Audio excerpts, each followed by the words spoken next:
अब घूमते घूमते आगे बढ़े तो कुछ लोग मिले, उनसे पूछा कि भैया क्या मेरे मित्र कृष्ण यहीं रहते हैं? तो उन लोगों ने सुदामा जी को ऊपर से नीचे, नीचे से ऊपर तक एक बार नहीं कई कई बार देखा, अनेक बार, बहुत बार देखा, और बहुत बार कई कई बार देखते हुए लोग कहते हैं कि शायद ये पागल है, क्योंकि क्या कृष्ण इनके मित्र हो सकते हैं?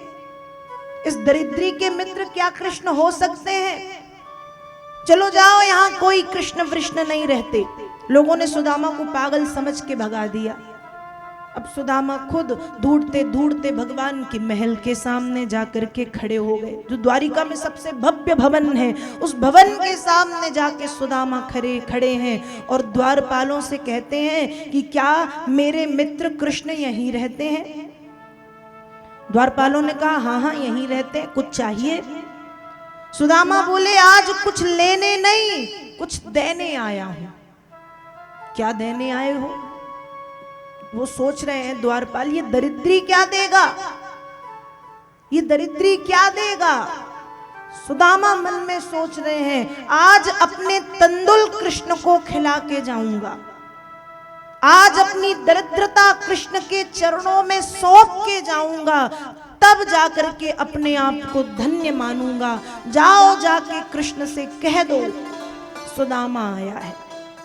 द्वारपालों को जाने में कुछ देर हुई, कुछ विलंब हुआ, और जब देर हुई, विलंब हुआ, उस समय सुदामा ने थोड़ी डांट करके तेज आवाज में कहा जाओ जाके कृष्ण से कहो सुदामा आया है। भागते हुए द्वारपाल भगवान द्वारिकाधीश के पास आए और हाथ जोड़ के कहते हैं भगवन शीश पगान झगातन में, नहीं जान को आय बसे के ही ग्रामा, धोती फटी सी लटी डुपटी, अरुपाओं उपा नहीं मैं नहीं श्यामा, द्वार खड़ो द्विज दुर्बल एक, रहो चकिसो बसुधा अभिरामा, पूछत दीन दयाल को नाम, बतावत आपन नाम सुदाम। भगवान, एक गरीब ब्राह्मण आया है जिसके पैरों में चप्पल जूते नहीं है, एक फटी सी धोती पहने हैं, शरीर की हड्डियां दिख रही हैं, मुखमंडल में एक तेज है। भगवान ने कहा कहानी सुनाओगे, नाम गांव भी बताओगे? द्वारपाल बोले भगवान वो अपना नाम सुदामा बता रहा है। अब जैसे ही भगवान ने सुना कि सुदामा, अब तक सुदामा पागल थे कृष्ण से मिलने के लिए, और अब कृष्ण पागल हो गए हैं कि मेरा सुदामा आया है। जैसे ही भगवान ने सुदामा नाम सुना, तुरंत आसन से खड़े हो गए। भगवान की 16,108 रानियां भी खड़ी हो गई कि हुआ क्या द्वारिकाधीश को, क्या सुन लिया? भागे हैं तो मुकुट गिर गया, पीतांबर छूट गया, पादुकाएं पैरों में पहनी नहीं, दोनों बाहें फैला ली, सुदामा सुदामा कहते हुए भागते हुए जा रहे। और तो और रास्ते में जितने भी सेवक सेविका दास दासी हैं सबसे टकराते हुए, महल के खंभों से टकराते हुए सुदामा सुदामा कह करके चले जा रहे हैं।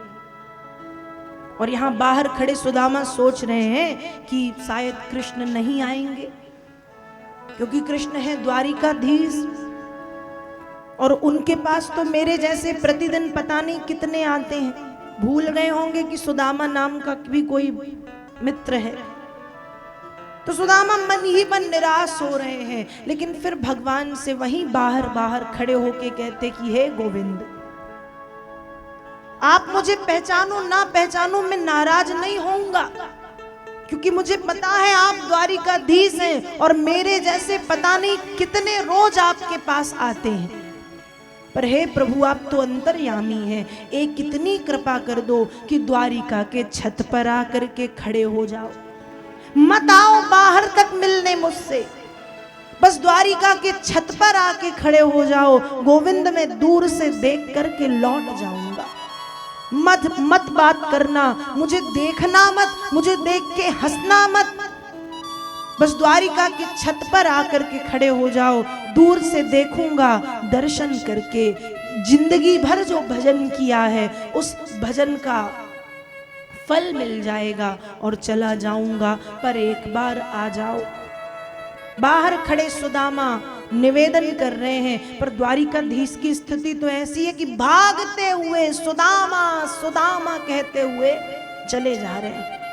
ये भगवान है, ये ईश्वर तत्व है।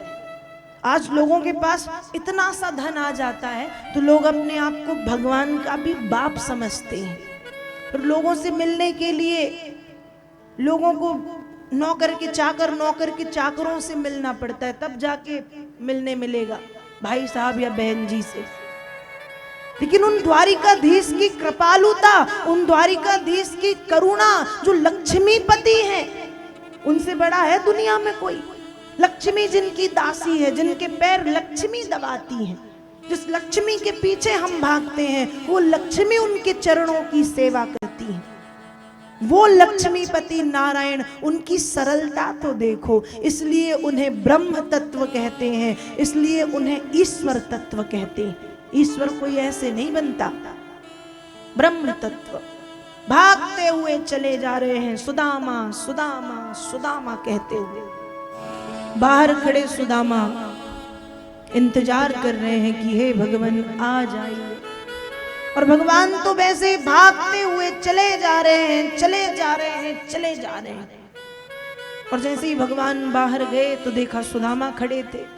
जाते ही भगवान ने सुदामा जी को अपने बाहों में भर लिया, और बाहों में भर करके भगवान रोने लगे। और भगवान कहते हैं, ऐसे बेहाल बिमाइन सो पग कंटक जाल लगे पुनि जोय, हाय महादुख पायो सखा तुम आए इते न किते दिन खोए, देखी सुदामा की दीन दशा करुणा करके करुणा निधि रोए, पानी परात को हाथ छुओ नहीं, नैनन के जल से पग धोए। भगवान रो रहे हैं, और भगवान ने सुदामा जी को अपनी बाहों में भर लिया। सुदामा भी रो रहे हैं, भगवान भी रो रहे हैं, दोनों रो रहे हैं। भगवान कहते हैं, अरे मित्र, तेरी स्थिति तो ऐसी है कि मुझे तुमसे मिलने आना चाहिए, पर तुमने जिद की थी कि मैं कृष्ण से नहीं मिलूंगा, इसलिए मैंने जिद की थी कि मैं सुदामा से नहीं मिलूंगा, लेकिन मेरी जिद गलत थी मित्र, मुझे तुमसे मिलने आना चाहिए था। सुदामा सुदामा कह के द्वारिकाधीश रो रहे हैं। रोते रोते दृष्टि जब सुदामा जी के पैरों में पड़ी तो देखा खून बह रहा है, बैठ गए। इतना रोए हैं कि रोते रोते आंसुओं से सुदामा के पैर धुल गए। एक एक करके हाथों से सुदामा जी के पैरों के कांटों को निकाल रहे हैं। सुदामा कह रहे, ये क्या कर रहे हो, ये क्या कर रहे हो आप? भगवान ने कहा, अरे मित्र, तेरा मित्र धन संपत्तिमान अवश्य है, लेकिन तेरे मित्र का विवेक भ्रष्ट नहीं हुआ। तेरा मित्र मित्र धर्म का पालन करना भली भांति जानता है। और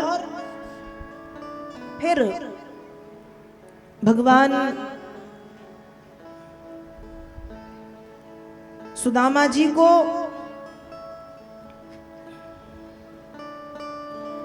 अपने महल के भीतर ले गए हैं।